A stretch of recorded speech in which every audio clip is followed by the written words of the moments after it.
had IBS for a really long time, you might feel like you've done all the work and tried everything. You might be interested then in this episode where I'm going to cover 5 things that I see keeping people stuck in their symptoms like digestive issues such as gas, bloating, constipation. These are things that I see commonly working with hundreds of different clients across the world who've got IBS and SIBO, and things that you can change and start to work on. So listen up to this episode. I hope it is helpful.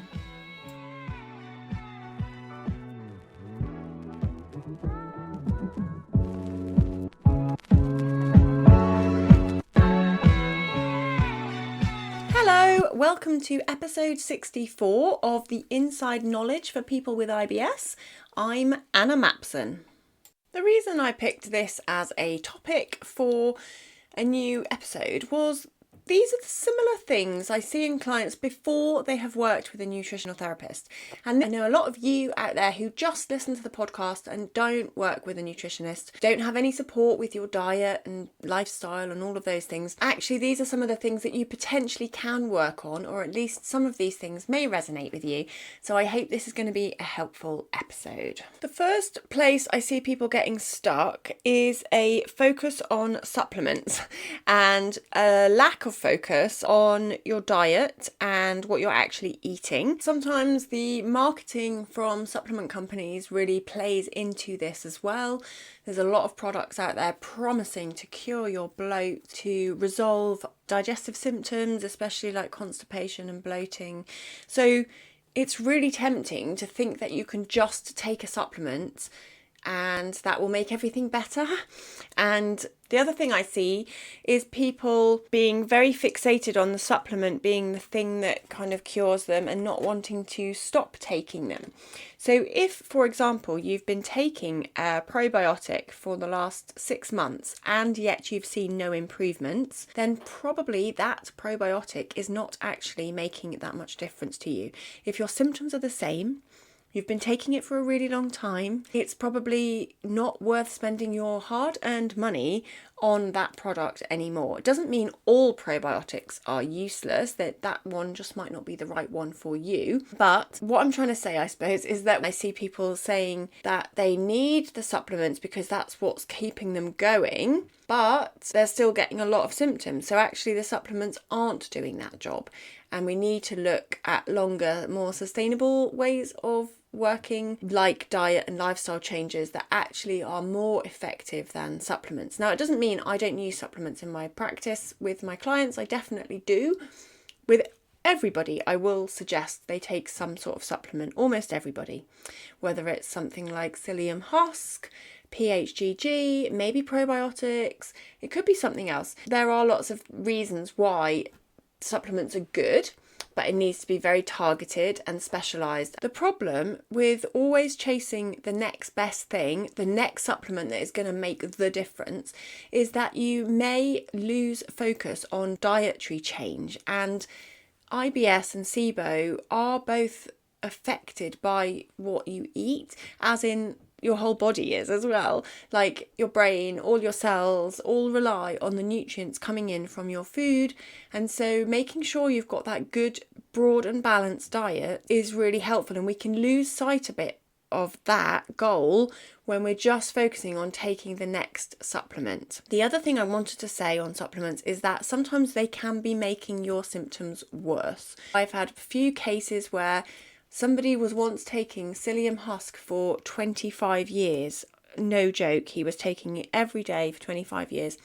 And he didn't even really know why. It's just that a family member had always taken it and he just picked up the habit and thought that it was something that he had to do. He actually didn't really need it as an additional supplement and felt better when he stopped it, but just hadn't considered when to stop. And with supplements, we only take them for a set amount of time and then we stop, and that's not necessary to take them forever. So the 3 ways that supplements can be keeping you stuck is 1, you're not focusing on your diet.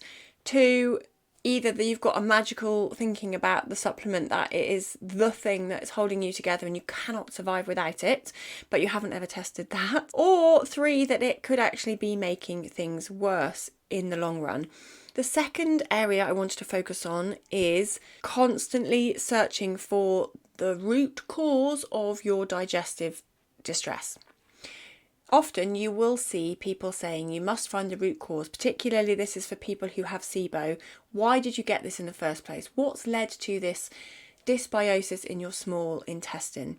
Now, whilst that is helpful in some cases, it can also lead you down a blind alley, searching and never really finding the cause. Sometimes you just don't know what led to this overgrowth of bacteria in your small intestine. You don't know how it got there and what caused it. Even if you do know, sometimes people know that it is due to a food poisoning incident maybe 2 years ago, and since then you've never been quite right, and you can pinpoint it back on that. Even if you know that, it doesn't necessarily help you with your symptoms. It depends on what your symptoms are, how you're currently treating the SIBO, and a whole range of other things. The other sort of blind alleys that I see people going down quite a bit is looking at mold. Is mold the cause of your symptoms? It's very, very unlikely, I would say. That it is massively over-diagnosed, that people have got problems with mold. People have also really started to worry a lot about blood sugar balancing, and again, for most people that is not a concern. So wearing a continuous glucose monitor to track your blood sugar responses to certain types of foods, which is common now and isn't necessary for health. It's not important to know your response to everything you eat. These things give us too much data, I think, on our health, which isn't necessarily healthy. The reason that all of this investigation and looking for these very niche potential causes of digestive issues like IBS, the reason it's a problem is that sometimes it stops you focusing on some of the basics. And what I mean by the basics are the things that you can see in my free download I have, which is non-food ways to help your gut. I'll put the link in the show notes if you don't already have that. But I'm talking about things like meal timing. Are you eating regularly? Are you eating enough? Are you chewing your food really well? Are you eating slowly?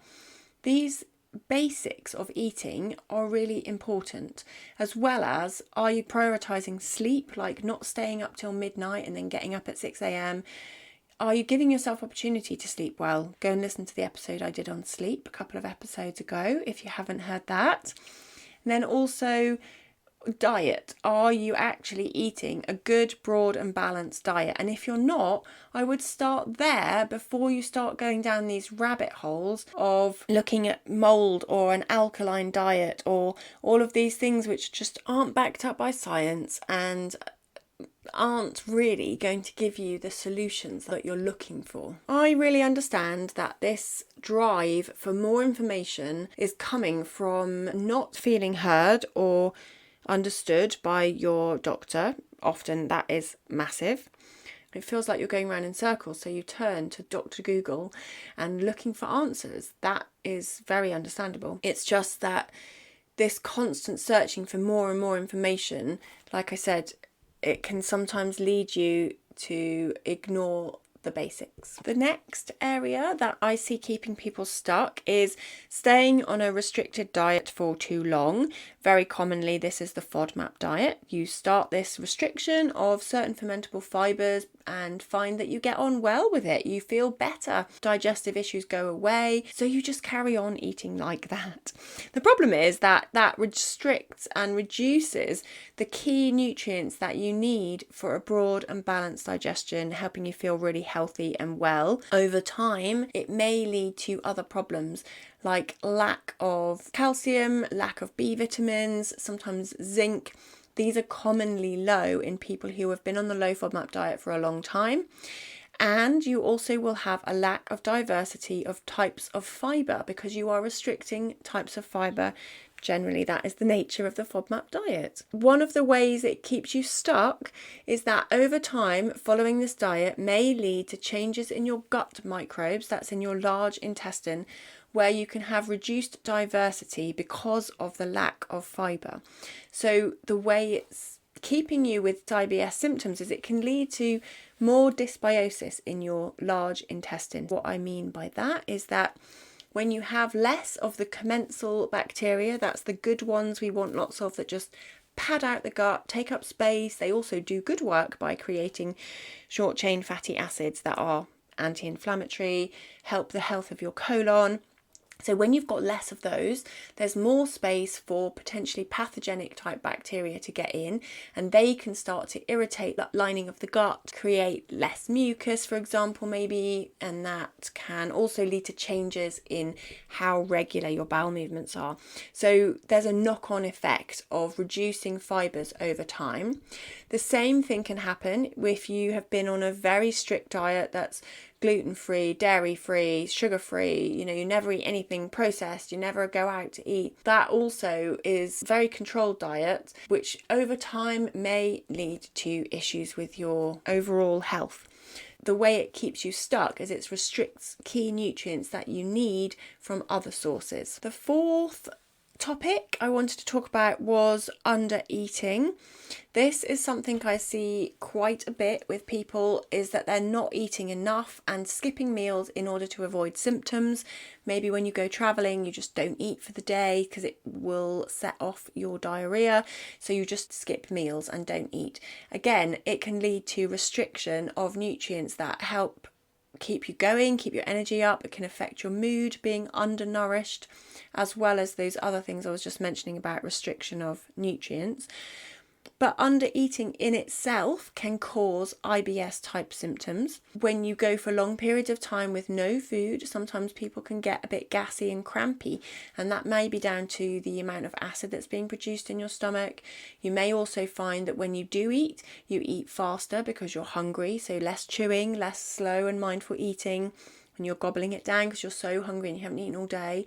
Or you choose different foods because you have been effectively starving yourself all day by skipping breakfast or skipping out lunch, and that can lead to different food choices that may be not as beneficial for your digestion as if you had eaten properly and steadily throughout the day.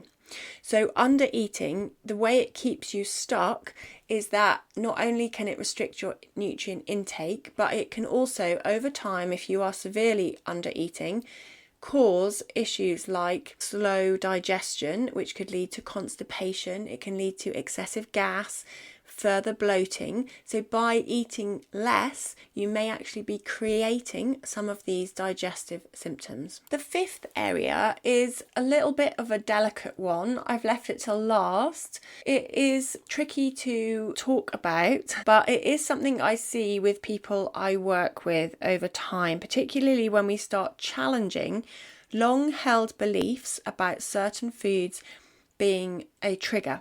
For example, if somebody I work with has been following the low FODMAP diet for a long time, and I've got somebody in my mind that I'm thinking of when I'm describing this to you, and she'd been on the low FODMAP diet for about 2 years, when we started to very carefully reintroduce FODMAP foods, she found that actually she wasn't intolerant to any of them. And this really shook her belief in her sense of knowing her body, and she was also a bit embarrassed because she said she'd been avoiding them for ages and all her friends knew that there were all these foods she couldn't eat, and now suddenly she could. She was like, well, how am I going to describe this to them? How am I going to explain this, that suddenly I can eat these foods? The way it keeps you stuck in IBS is that you may start to have a part of you that identifies as being a person with IBS. Now, of course, you might say, well, of course I am a person who's got IBS because I am someone who's got these digestive symptoms. That is completely true, but it's to what extent that becomes a part of your identity and a part of your actual being. So your personality is dependent on you having IBS for you to feel like you. When we start to take those things away, it can feel really disorientating. And I'm not a psychologist, I'm not a therapist, so sometimes it's helpful for people to have a different space to talk that through with. But part of what I do with people is explaining how when you change your diet, it can change some of the long-held beliefs you've had about yourself and about your body that can be quite hard to let go of.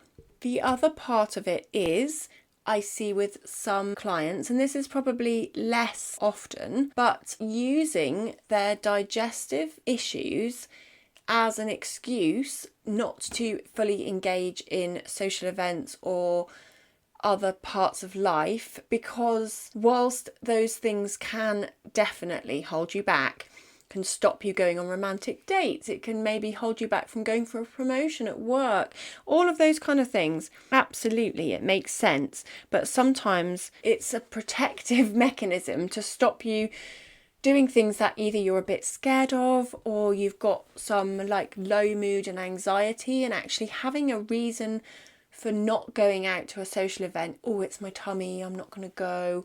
Or my tummy's playing up again, I better not go. It gives you a reason not to go to that event that actually you didn't really want to go to anyway. Now, obviously, I'm not saying that is all of you. A lot of the times people are desperate to go to events and have missed important things like weddings or birthday parties because they just couldn't get off the toilet, or they just felt so awful and they felt desperate about missing the event. But I have also seen cases where people have been using some of their issues with their tummy and their digestion to put off doing things, to put off engaging in life. If that resonates with you, I think it's really worth just thinking about, is that part of your presentation. Like I said, obviously it is not something that everyone goes through, and I don't believe that people genuinely want to miss all of these key important social events. But at the same time, there are cases where people's anxiety is showing up through their digestive symptoms, and it becomes something that you can talk about and a reason to say why you don't want to go to certain events. Those 5 things that I've just mentioned there are all pretty common, I would say, in people what I work with, or before I actually get started with them. So kind of fixation on supplements, staying too low FODMAP or staying very restricted in their diet, continuously Googling and searching for the thing that is causing your symptoms, rather than looking at the basics of how you're eating, what you're actually eating, and other things, in fact, that can affect your life. Under eating, and then over identifying as a person with IBS. So those 5 things are particularly challenging to stop or to change in your life. I'm not saying it would be easy, but just maybe something to think about that's not your standard IBS advice. I guess I just wanted to do something and talk about some of the more fluffy, I don't know if they're fluffy, but some of the less concrete examples of how IBS can affect your life. So I don't know if that quite makes sense. What I mean is some of the aspects of IBS that are less documented and studied and tracked, and are also as key in lots of ways. So it's the unseen side of IBS, I suppose, and maybe that's something that's resonated with you. I know the last few episodes have been very specific about certain key topics like acid reflux and the PPIs and so on. However, if there is a thing that you'd like me to talk more about to do with IBS, to explain my thoughts on that topic and some things that you can take away and change, then please get in touch. My email address is info@goodnessme-nutrition.com, and I also will put a link to the download that you can download for free from my website, where I give you my 5 non-food strategies for dealing with IBS. Okay, I will leave it there for this week. Thank you very much for listening to this episode of the Inside Knowledge. Better digestion for everyone.